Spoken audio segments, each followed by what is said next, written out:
Okay, so now we will start with the topic of resonant slot cut circular polarized designs. Now there is a separate lecture series which is available related to what exactly a circular polarized response is, what are the conditions which are required for circular polarized response.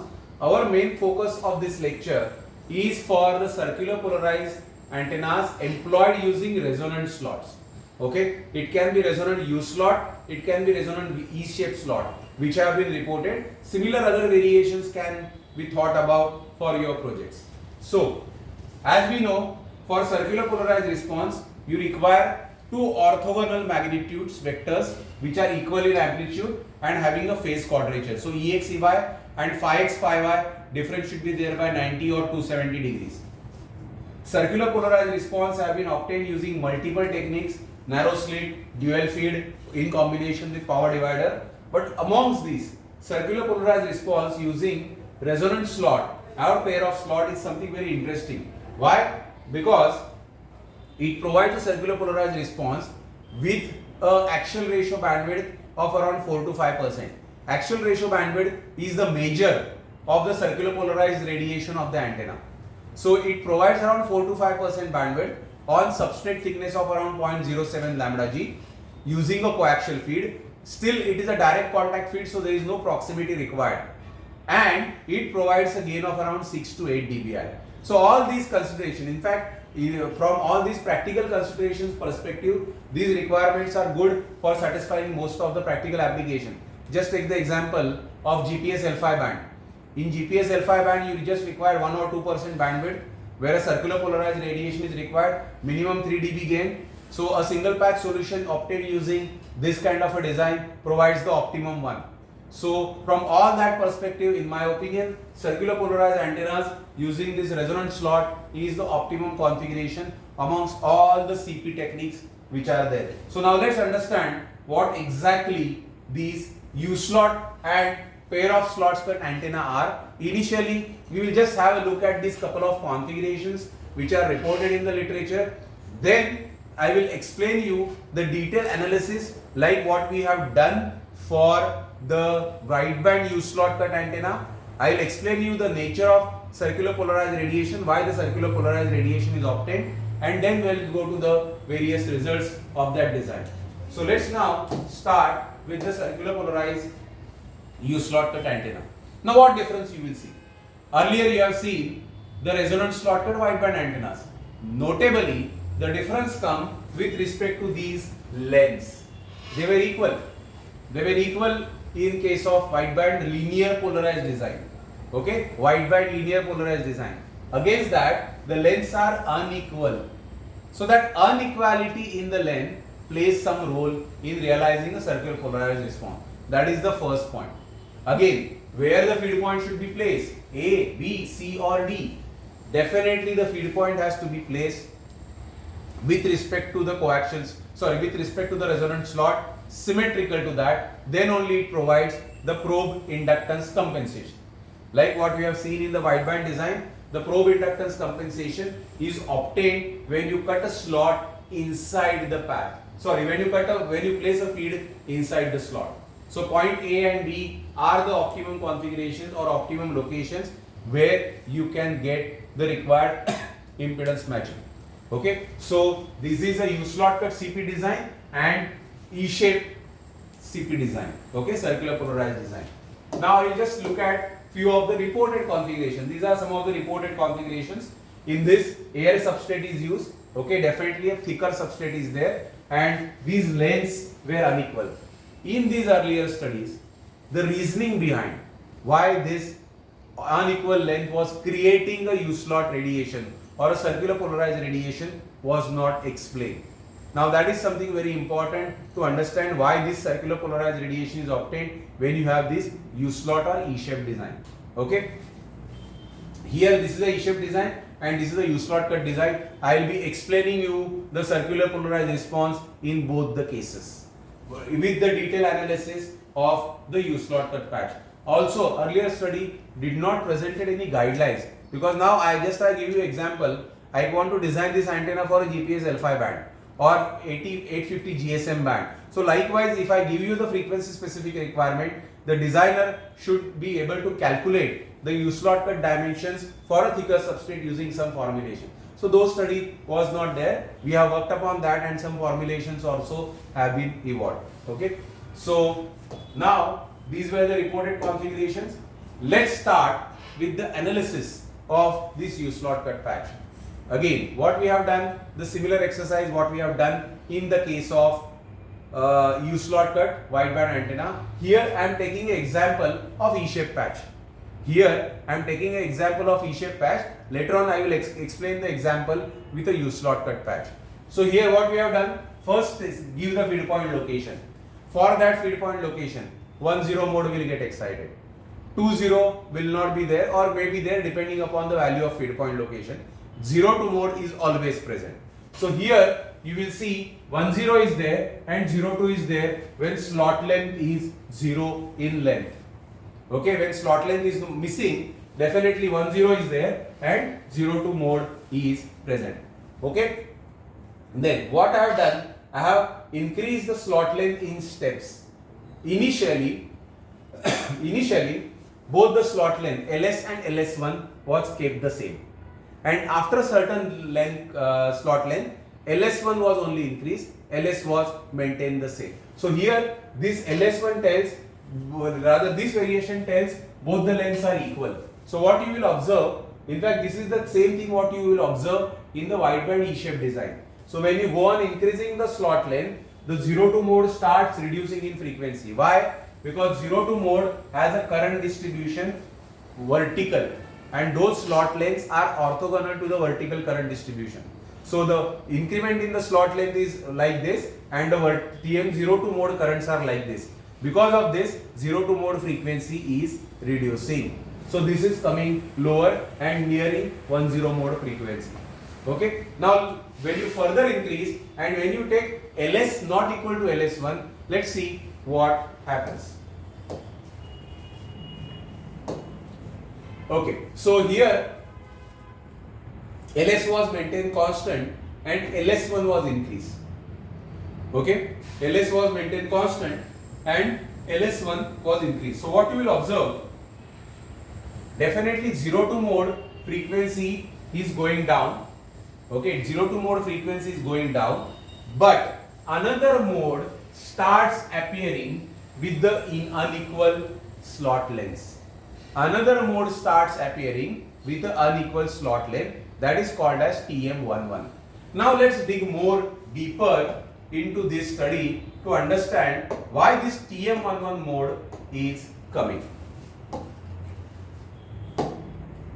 Okay, so now if you go with the basics of microstrip antenna, when this is the feed point location, what is the TM11 mode distribution? Ideally it should be this way. This is the TM11 mode distribution. So for the feed point location which is shown over here, the current is maximum in the center. So TM11 mode should not get excited. Let's have a pair of slots cut into the patch. Now when you cut a pair of slots, remember both the lengths are equal. So change in the null field line location for the TM11 mode is also not happening, because as we have seen in the compact design or U-slot cut design, when the slot is cut, change in the null field location line means what? This maximum current line may occur, but here both the slot lengths are equal in length. So no change in effective positioning of the null field line is happening. Hence no TM11 mode was observed. But when this length was started increasing and this was kept same, the null field location line at TM11 mode is displaced. And because of that, TM11 mode starts appearing in the frequency plot. That is the reason. Earlier it was not there when LS and LS1 were equal. But when LS1 starts increasing, LS is kept constant. That has come into the picture. So precisely that is the reason why TM11 mode starts appearing in the picture. And at TM11 mode, you will see there is a bidirectional current variation. there is a bidirectional current variation at TM11 mode. See, here I have shown the feed point resonant curve distribution. This is 10 mode for unequal slot length. Okay, 10 mode along the length of the patch. Then this is 02 mode, which is basically varying like this. But look at this distribution. This is 11 mode distribution. You have a horizontal and vertical contribution of the surface current. Now remember, for circular polarized response, you do get orthogonal modes to realize the circular polarized radiation.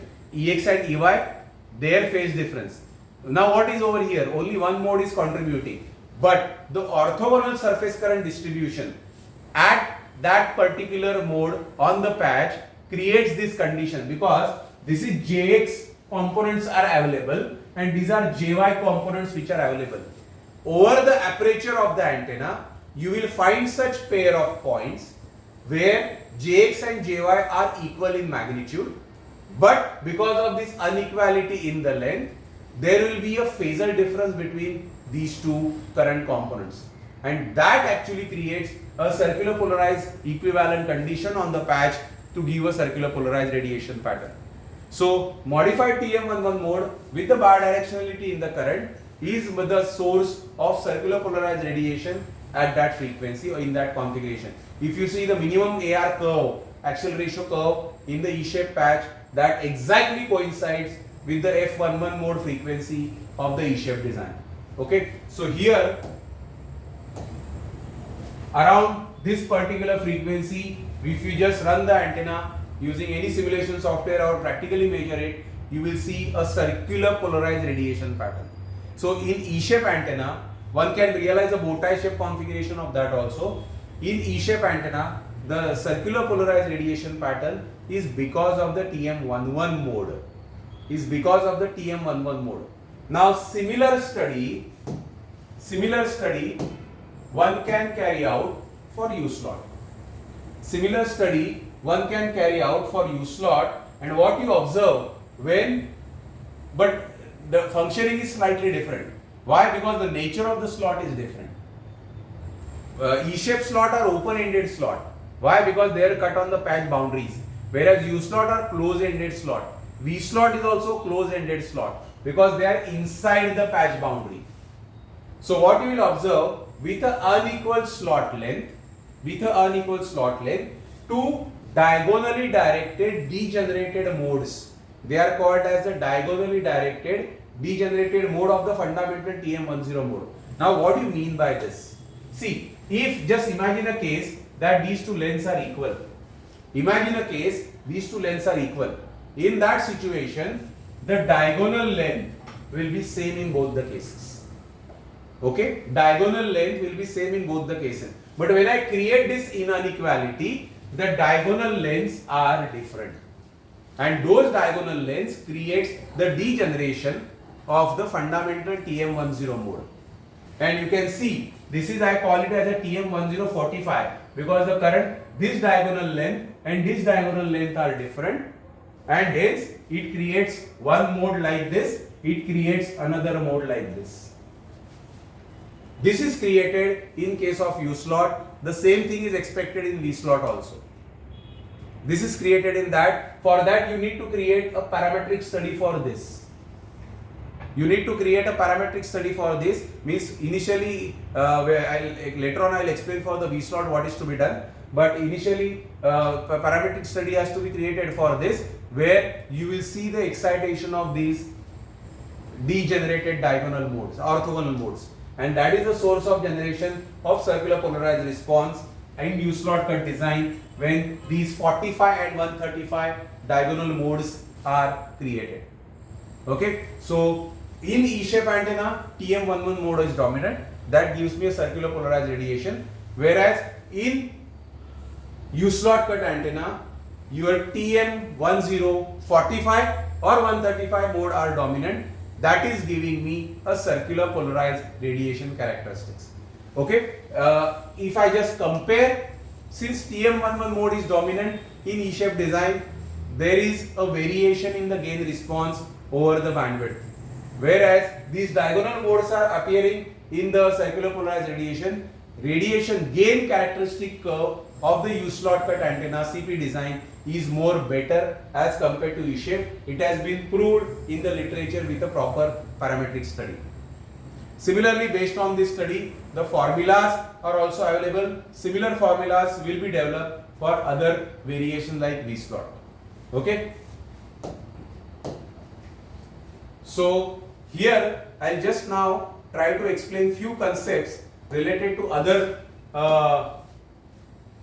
resonant slot cut designs. Let's take the example of the V-slot.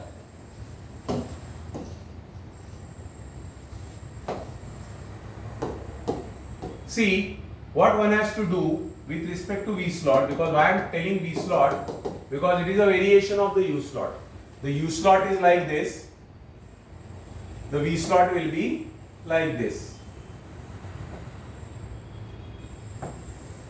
Okay, so what needs to be done? You fix up a location where the origin of the slot is placed, and then initially create an equal slot length, very similar to your U slot. Then for this for given alpha, because the study has to be done for different alpha, whether for alpha equal to 45, because that generation of the CP response will withheld for certain alpha, so that needs to be done. Okay, so for a given alpha, I am just for the names, the number sake I have written 30, but again it can vary depending upon your configuration. So for a given alpha, you do this study. Say this is L1, this is L2, and at a position X from the path center, and then go on increasing this length. Similar study, similar effect you will observe, which you have observed in case of U-slot design, and then you will get similar circular polarized response. That needs to be exercised. Similarly, for the E-shape design, this is already done. One can explore these configurations also. One can explore these configurations also, or one can explore reverse bow tie configurations also.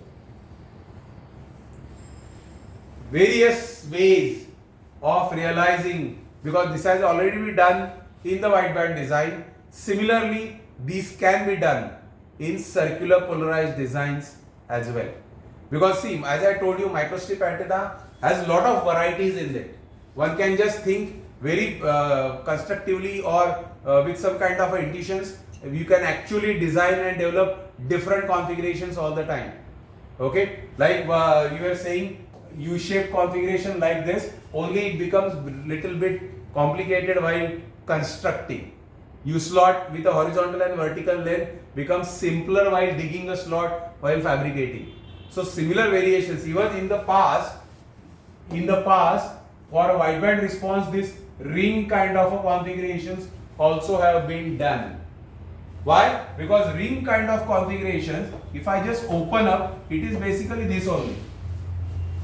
Okay, it is basically this only. But when it creates into a ring structure, the roles and the effects of that slot changes.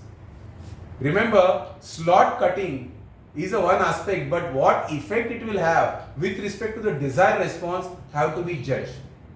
Okay, this creates more impact on the fundamental mode frequency, whereas this creates more impact on the higher order mode frequency and its tuning with respect to the lower order. That is which is going to give me a wideband or a circular polarized response. So as I said in the beginning, the role of slot, the position of the slot, the type of slot, it changes with respect to what response you are getting. Thus, randomly also you can think, but again, what effect it will have. For example, I just give you example of C-shaped slot or whatever, but you need to understand, remember which mode it is going to affect, what response you are going to target. That is something very important aspect, and some kind of with the intuition study only you can attain these different configurations. Okay, so here we actually come to the end of the circular polarized U-slot cut or resonant slot cut designs. Many different configurations can be worked out based on different thought processes. Now after the break, only what we'll do is we'll talk about the defective ground plane structure designs, where we'll talk about need of defective ground plane structures, role of slot in defective ground plane structures, and what variations you expect for defective ground plane antennas. So compact, wideband, dual polarized, dual band, or even circular polarized designs are quite possible using defective ground plane structures design. So we'll stop here for the U slot cut antenna. We'll meet now in the next lecture. Thank you.